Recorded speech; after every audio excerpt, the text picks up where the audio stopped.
अस्सलाम वालेकुम। प्यारे बच्चों, आज हम पहले हुर्फ को ज़ेर लगाकर 5 हुर्फी अल्फाज पढ़ना सीखेंगे।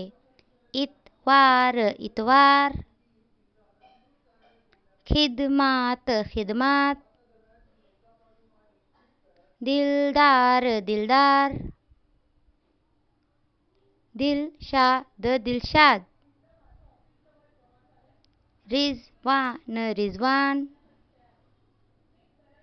शिरयान शिरयान,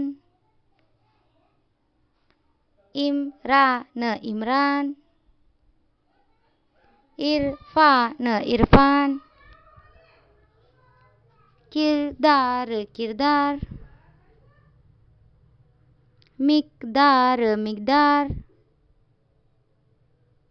मिसबाह मिसबाह, मिसवाक मिसवाक। शुक्रिया।